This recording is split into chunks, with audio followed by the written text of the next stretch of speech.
Conceive, believe, achieve.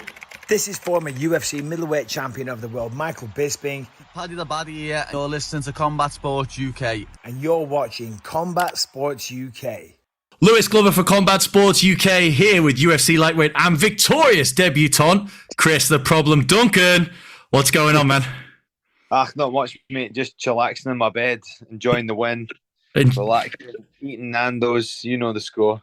Absolutely. All right, so you got to tell us straight up. It's someone's Nando's order can be a bit of a controversial thing. So, what's your go-to? Are you ready for this? I'm ready. So, between me and my girlfriend, we had hummus, halloumi sticks. My girlfriend had a double chicken wrap, which I usually get with peri chips and peas. I had the double chicken. What did I have? Double chicken pitta with halloumi, cheese, and chili jam. And then I had garlic bread with peri chips, and then we had cream eggs and jelly sweets. So it's been a good weekend. Brilliant. I missed the news announcement where you were moving up to welterweight, but good luck with it. Mate, so it has been a week since your UFC debut. Of course, your victorious debut at UFC 286 inside the O2 Arena. Dust is settled. How do you feel about it all? I'm not really happy with my performance in the sense that I didn't finish them. I should have finished them. I really didn't get out of first gear.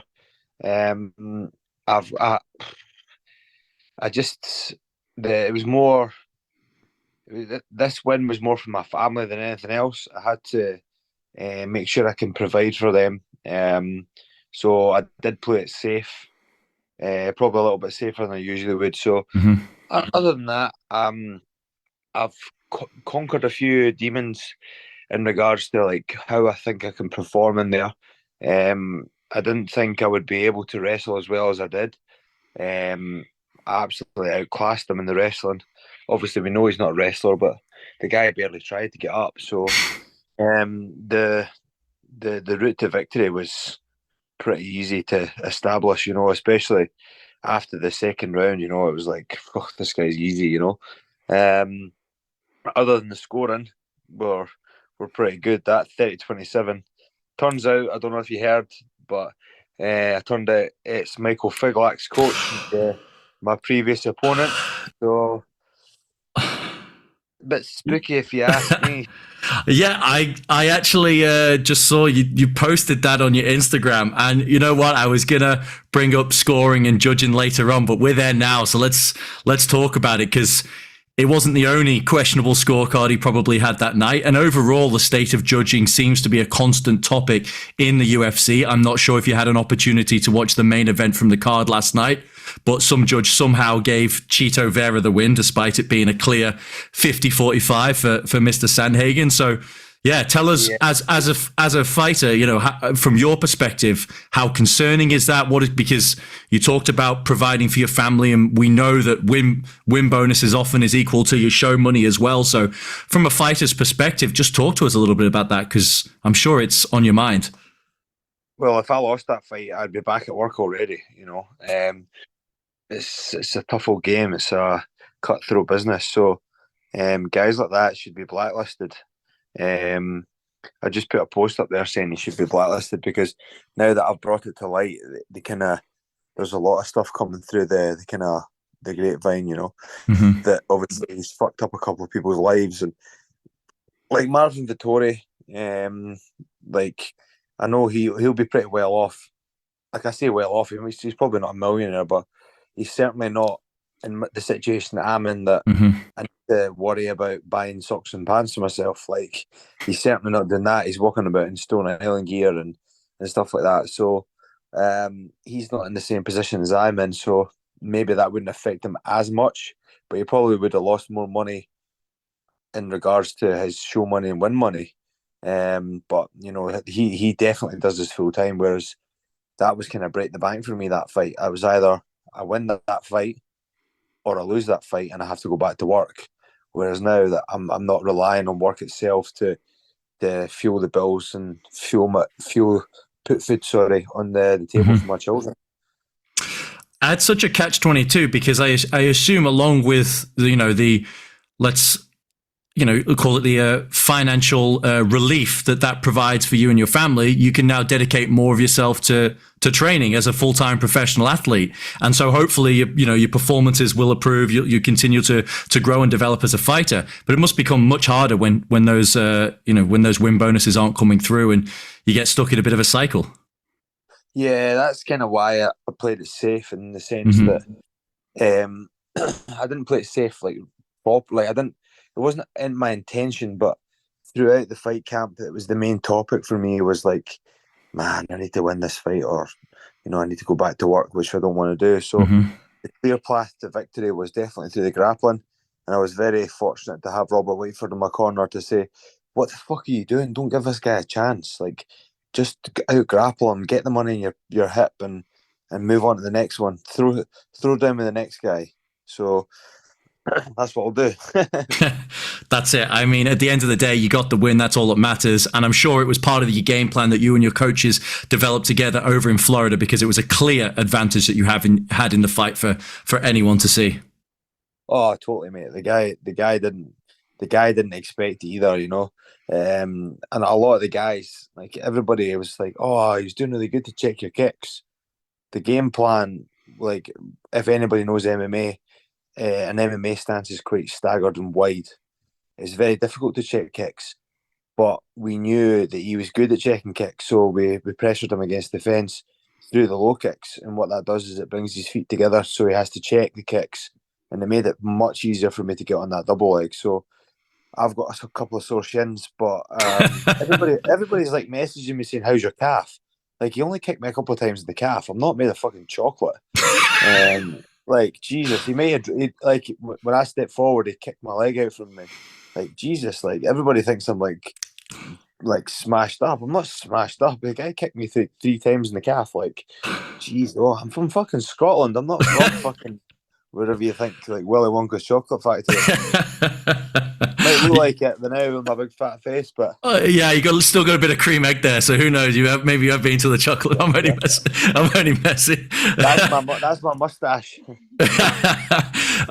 So, and I think you've brought up some of the things you did talk about at the press conference, and you were extremely candid after the fact. And fans really do appreciate fighters coming out and just laying it all on them. I mean, like, look, this was the game plan we went with. This is how much of a difference it's making in our lives. And I think sometimes fans struggle to understand that. But now that you've dealt with some of the nerves, you said you felt sort of weight of expectation, have a lot of people from home coming to watch you and all that kind of stuff. Now that you've done it once, how much more comfortable do you think the next walk to the octagon is going to be for you? Yeah, there was definitely a lot of pressure because I came off the Contender Series, and the UFC have been in contact with me quite a lot, and there've been a lot of media on me. I've had, over the course of the last 3 months, I've had about 7 days of filming from the UFC. I'm actually going back down to London tomorrow morning to do some filming for the part 2 of the documentary they made on me. So they followed me throughout fight week, and all the fighters, like they were all like, "Oh Christ, it's the Chris Duncan party!" Like, everybody's like, it felt like my own series of Embedded, which was crazy. So everybody noticed the kind of this, not this, I don't want to say stardom, but it's like there was certainly like a lot of eyes on me, which wasn't pressure in the sense for me, but like, the old saying, like, I better win now with all these cameras here, So there was that. There was the sold out O2 with 20,000 people. My girlfriend was there. My daughter was there. There was all this the outer extremities of the full fight itself. But all in, when I stood in that cage, I was fucking laser beam focused. And I think that's maybe why I'm a little bit disappointed in my performance, because in the fight I knew I maybe should have improved position a little bit more. But I don't know if you watched the fight itself, but you hear my cornerman, rinse and repeat. That just means keep doing what you're doing, go over it and go over it. And having that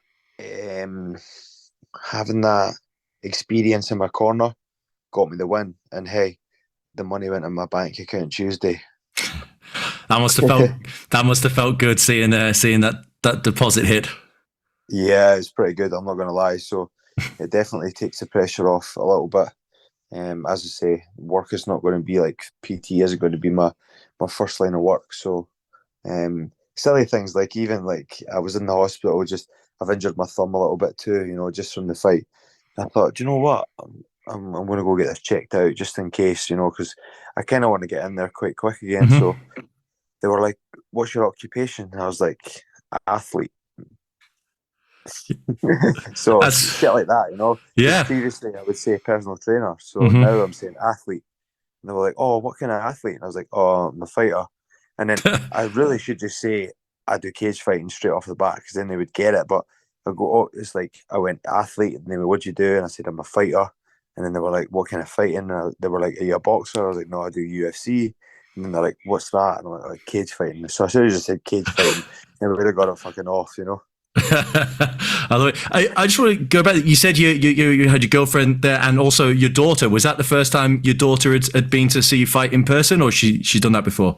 No, she's nearly 2, so she was actually in the hotel. So she was the Oh, granny in the hotel. gotcha. So that was really good to wake up in the morning. I went to my girlfriend's hotel, slept on her couch because she was sleeping in the bed with her mum. That would have been a bit creepy, so can't be doing that.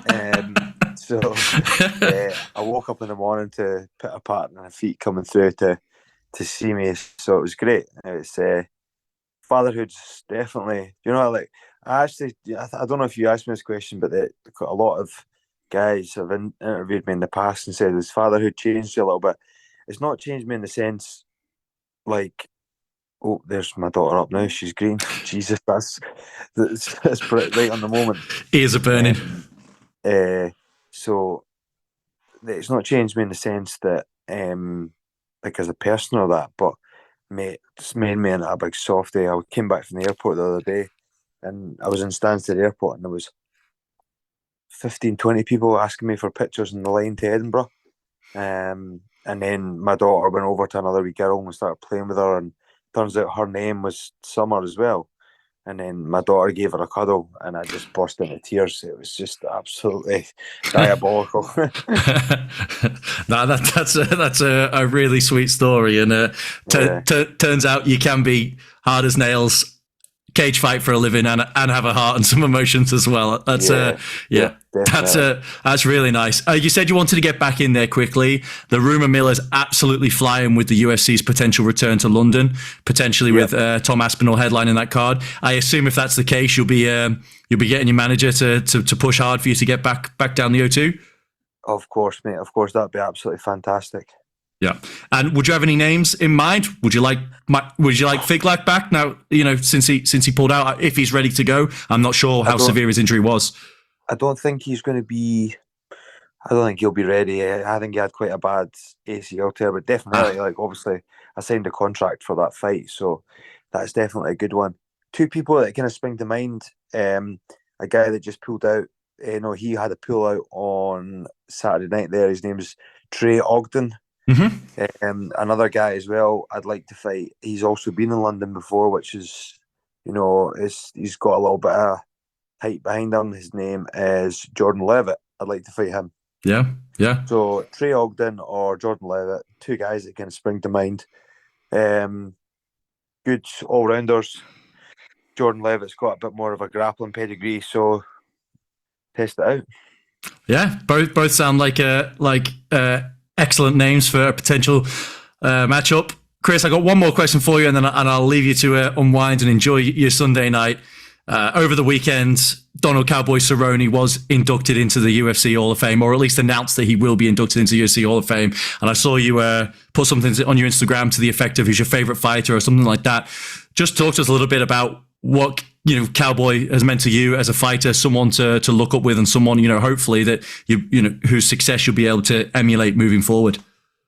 So the reason why I think Donald Cerrone is, it's not like I've never been one for being fans of champions. Like I've never been a fan of Khabib or Usman or Leon Edwards, or you get the gist.